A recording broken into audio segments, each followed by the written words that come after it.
You really have to question Ryan's plan in thinking that everyone will just get along when there are turrets that try to kill you when you smash a bit of glass, and they sell guns and ammo and electrical bolts and things that just kill other people. You'd think that there would be enormous restrictions on those kinds of things. I mean, I'm not even sure what the point of having the ability to shoot lightning out of your hands serves. I don't really think Ryan was preparing for any sort of war. He was thinking that when everyone comes here and they have the freedom to do what they want, everyone will just get along and bask in their own glory. But why are those turrets even there?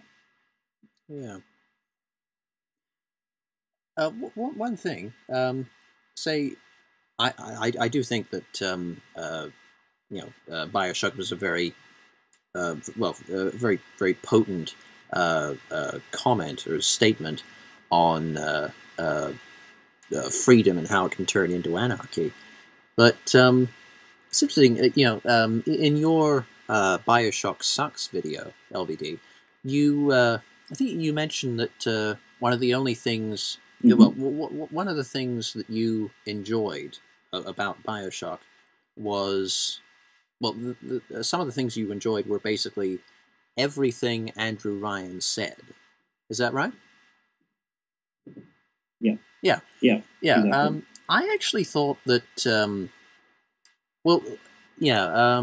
fact that you are Andrew Ryan's son, engineered son, was a decent twist, but I actually thought that Ryan was not, even though he created Rapture as a haven for the individual and the individual's desires, I don't think he represented Rapture as much as some of the other characters. Say, I actually thought that Dr. Steinman was probably the most interesting character in the game.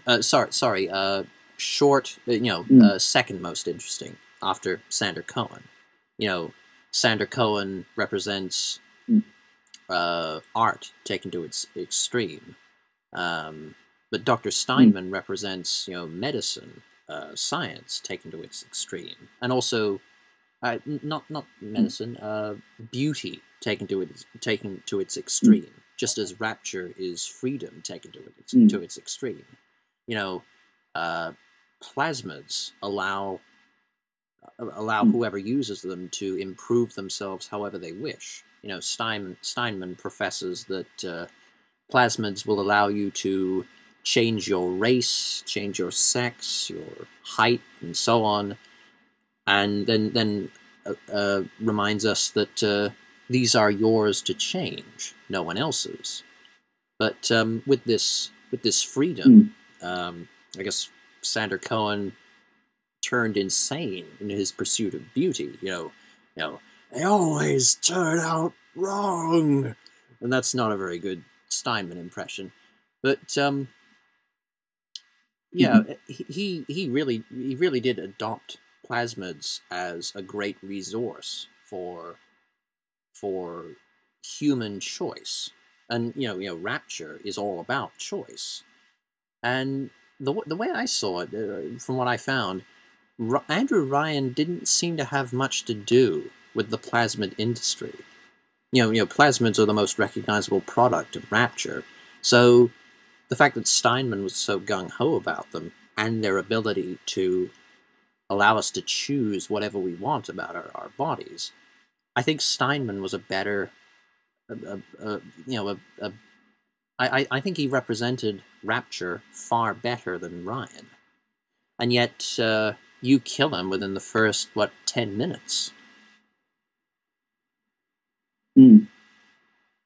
So I would have liked to have seen more Steinman. Steinman, me too. I think I preferred Sander Cohen more, just for the fact that you actually are around him. With Steinman, you just hear his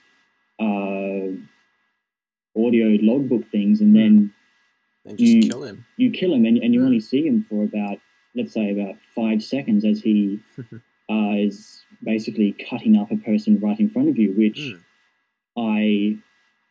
was disturbing. For the with the risk of sounding kind of creepy, I actually enjoyed watching that as he points up to people who are nailed up against sort of like the walls, and he says that each person has their flaws. And well, it highlighted his obsession. Yeah. Well, it highlighted his obsession, I'd say. Yeah, that's basically what all the, well, not all the characters, but all of the interesting characters, Steinman, Andrew Ryan, I guess, and Sander Cohen, they all are geniuses in their own field, and they don't really have anywhere else to go except what they're good at. And I should make it clear that, Sander Cohen was my favorite character, too. The mission he sent you off, it was... I think it was good in upping the stakes in Bioshock. Giving the story more urgency, as you're really disquieted by what your character is forced to do. He has to kill people and take their pictures for this perverse piece of artwork in order to get further into the game. It worked well that way. But this is perhaps another flaw in the design of the splicers. Every single splice, all of Sander Cohen's former friends, the men he once loved, all of those guys look the same. They're exactly the same character model. And another thing, Bioshock is much like System Shock 2, its predecessor, and Half-Life, in that the protagonist is silent. You never hear Jack, I believe his name was, say a word. But I think it would have actually been better if he did actually speak, in that I felt Sander Cohen's former friends were trying to kill me, so I was justified in killing them for self-defense, but I felt kind of bad while killing them, just as I have never harvested more than one little sister, in that I do view them as people. That they're creepy, ghoulish, cannibalistic people, but they're still people. I think, I think this part of the game would have been more engrossing, more compelling, if Jack had something to say for himself. Say, if the player is going to feel remorse, then I think the game should agree. It should acknowledge the remorse the character is the player is feeling, if indeed he is. Oh, it didn't have as much emotional impact as it could have. Oh, okay.